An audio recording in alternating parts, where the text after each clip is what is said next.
Om Swastiastu. Assalamualaikum warahmatullahi wabarakatuh. Salam sejahtera untuk kita semua. Salam bahagia. Pada kesempatan ini, kami dari kelompok 1 akan menyampaikan tugas ruang kolaborasi modul 1.4 tentang budaya positif. Adapun anggota kelompok kami yaitu yang pertama, I Gusti Agung Ayu Priyanti Antari, kedua, Putu Ayu Pratnya Puspita, ketiga, Luseni Udiana Utami, dan keempat, Suyanto.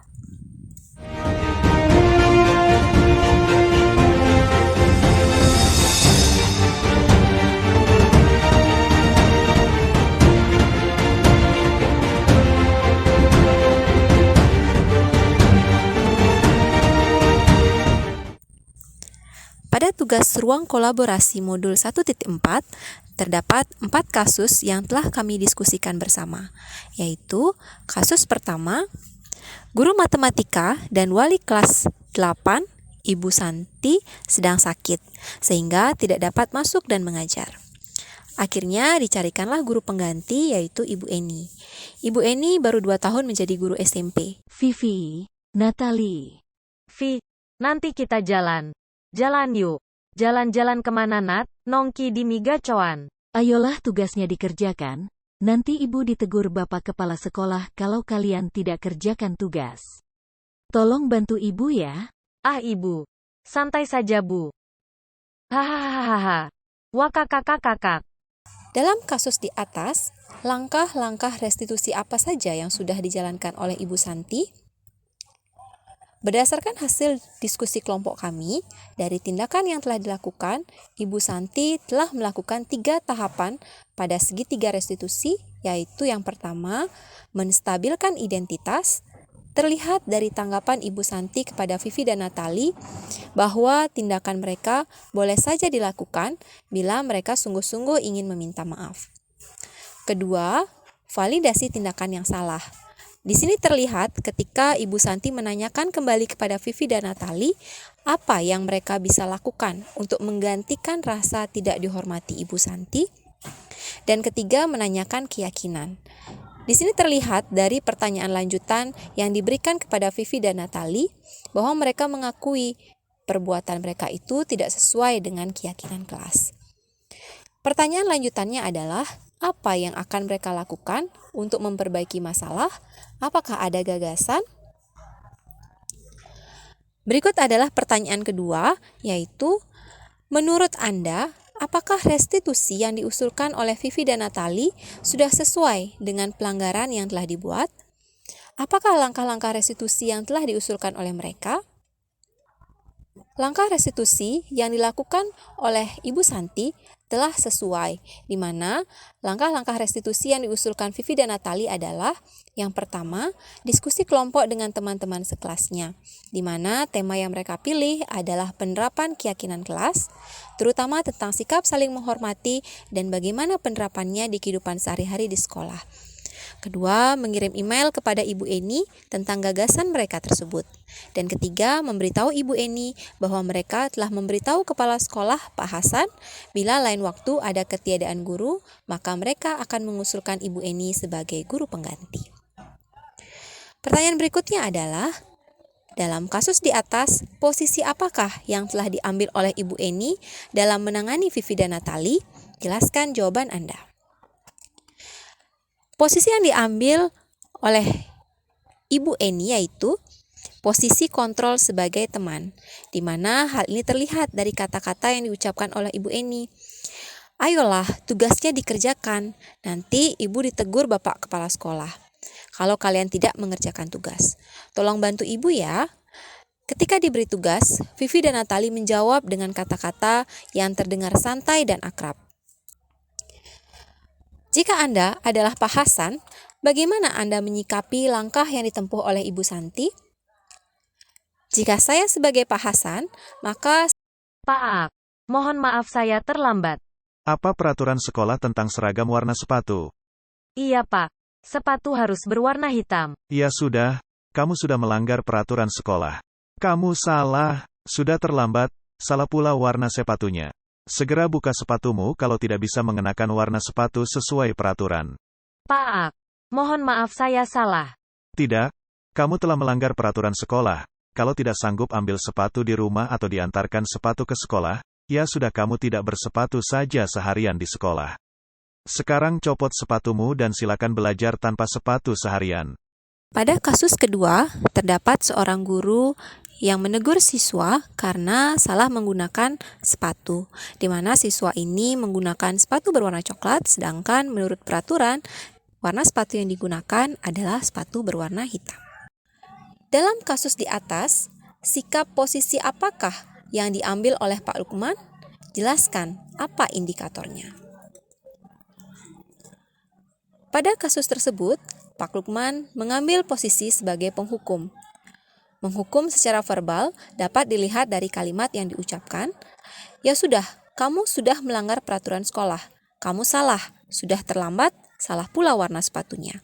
Segera buka sepatumu kalau tidak bisa menggunakan warna sepatu yang sesuai dengan peraturan." Pak Lukman juga tidak memaafkan dan menghukum dengan menyuruh Sabrina mencopot sepatu dan belajar tanpa sepatu seharian. Secara psikologis, Sabrina merasa malu dan banyak terdiam diri di kelas tanpa alas sepatu. Bila Pak Lukman mengambil posisi seorang manajer, apa yang akan dikatakan? Pertanyaan-pertanyaan seperti apa yang akan diajukan ke Sabrina? Jelaskan. Jika Bapak Lukman mengambil posisi manajer, tentu akan melaksanakan segitiga restitusi. Yang pertama yang dilakukan adalah menstabilkan identitas. Setiap orang pasti pernah melakukan kesalahan, termasuk terlambat. Dan kali ini, kamu salah menggunakan warna sepatu. Tidak ada manusia yang sempurna. Kedua, dapat dilakukan dengan validasi tindakan yang salah dengan mengucapkan, "Saya tahu, kamu pasti punya alasan. Kenapa kamu terlambat? Sampai-sampai kamu tidak menyadari warna sepatumu salah." Selanjutnya adalah menanyakan keyakinan dengan mengucapkan, "Sekarang, coba kaitkan. Apakah tindakanmu hari ini sudah sesuai dengan keyakinan sekolah? Jika belum, apa yang bisa kamu lakukan agar sesuai dengan keyakinan sekolah?" Nilai kebajikan apa yang ingin dituju oleh peraturan harus berwarna hitam? Menurut pendapat kami, sebagai kepala sekolah, tindakan yang dilakukan adalah untuk mewujudkan disiplin demi mewujudkan keseragaman. Bagaimana Anda menyikapi langkah yang diambil oleh Pak Lukman mengenai kasus tersebut? Kira-kira bila Anda adalah kepala sekolah di sekolah tersebut, kami tidak setuju dengan tindakan yang diambil oleh Pak Lukman karena tidak memerdekakan murid dan menghukum murid. Tindakan menghukum akan berdampak secara psikologis. Dalam penyelesaian masalah tersebut, sebaiknya Pak Lukman menggunakan segitiga restitusi untuk menanamkan disiplin positif serta memberikan kesempatan untuk memperbaiki diri secara mandiri dan bertanggung jawab. Fajar coba jawab pertanyaan nomor 3. Maju ke depan dan kerjakan di papan tulis.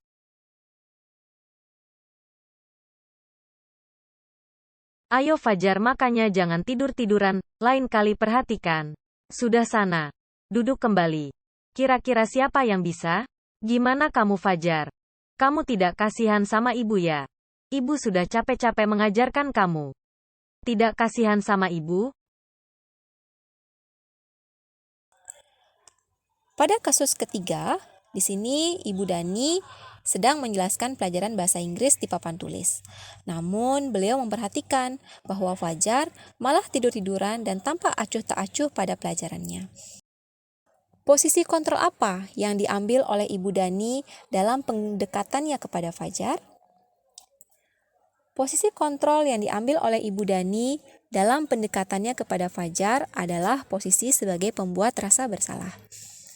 Hal ini ditunjukkan dari pernyataan Ibu Dani yaitu, "Gimana kamu Fajar? Kamu tidak kasihan sama ibu ya? Ibu sudah capek-capek mengajarkan kamu. Tidak kasihan sama ibu." Membaca sikap Fajar, kira-kira kebutuhan apa yang diperlukan oleh Fajar? Kebutuhan yang diperlukan oleh Fajar adalah kesenangan. Hal ini ditunjukkan dengan Fajar tampak malas-malasan maju ke depan, dan sesampainya di depan papan tulis pun Fajar hanya diam terpaku sambil memegang buku bahasa Inggrisnya dan memainkan spidol di tangannya. Fajar pun tampak acuh tak acuh dengan pelajarannya. Hal ini terjadi berkali-kali. Kemungkinan disebabkan oleh model pembelajaran yang diterapkan oleh Ibu Dani tidak menarik dan tidak menyenangkan. Ibu Dani perlu memasukkan kegiatan-kegiatan yang menyenangkan dalam pembelajaran, sehingga Fajar lebih tertarik dalam belajar. Bila mana Ibu Dani mengambil posisi pemantau, apa yang akan dilakukan atau dikatakan olehnya? Pertanyaan-pertanyaan seperti apa yang akan diajukan? Jelaskan. Guru sebagai posisi pemantau yaitu mengandalkan perhitungan, catatan, data yang dapat digunakan sebagai bukti atas perilaku seseorang. Posisi ini akan menggunakan stiker, slip catatan, daftar cek, di mana posisi pemantau sendiri berawal dari teori stimulus respon yang menunjukkan tanggung jawab guru dalam mengontrol murid. Bila mana Ibu Dani mengambil posisi pemantau, yang akan dilakukan dan dikatakan adalah: pertama, Fajar, kamu tahu kan aturan di kelas saat mengikuti pelajaran? Kedua, Dani, selama kamu mengikuti pelajaran ibu, apa yang telah kamu lakukan? Ketiga, kamu tahu kan konsekuensi yang akan kamu terima jika selama pelajaran tidak mengikuti penjelasan ibu? Keempat, jika kamu ingin ketinggalan materi pelajaran, sebaiknya kamu mengikuti aturan kelas. Ibu akan memantau perubahan sikapmu secara berkala selama pembelajaran berikutnya. Ibu harap kamu tidak mengulangi lagi, karena ibu mencatat kamu sudah melakukan tindakan ini lebih dari 3 kali. Apabila Anda adalah kepala sekolah di sekolah Fajar dan mengetahui hal ini, bagaimana tindak lanjut Anda?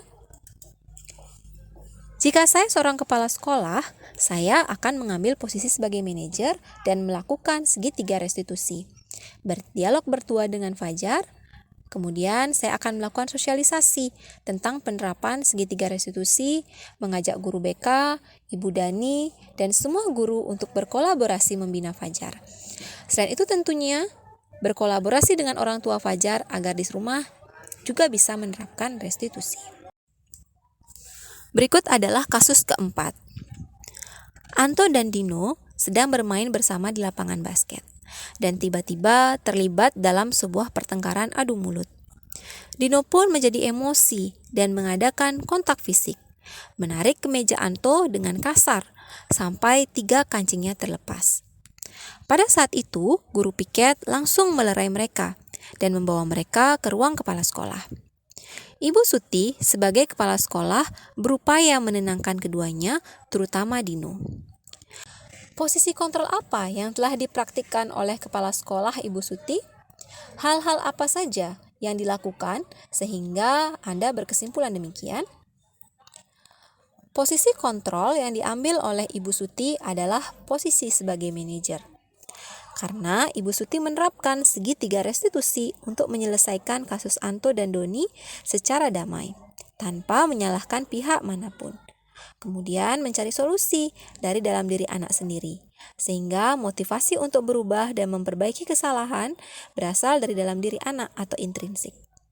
Hal ini terlihat dari kata-kata yang diucapkan Ibu Suti, yaitu bahwa membuat kesalahan ada hal yang manusiawi, dan bahwa mempertahankan diri adalah hal yang penting. Ibu Suti melanjutkan bertanya tentang keyakinan sekolah yang disepakati, serta apakah Dino bersedia memperbaiki kesalahan yang telah dilakukan terhadap Anto.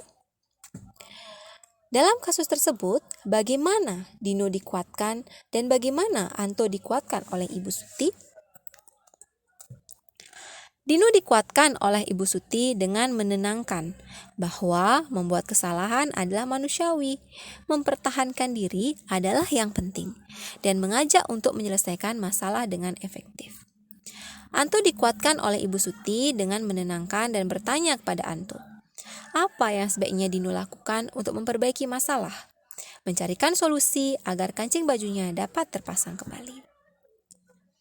Kira-kira nilai kebajikan atau keyakinan sekolah apa yang dituju dalam kasus tersebut? Jelaskan. Nilai kebajikan profil Pancasila, yaitu berakhlak mulia dan mandiri.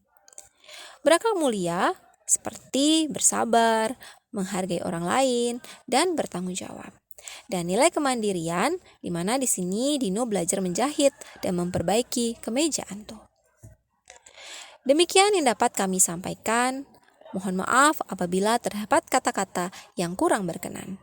Saya tutup dengan Parama Santi, Om Santi, Santi, Santi, Om. Wassalamualaikum warahmatullahi wabarakatuh.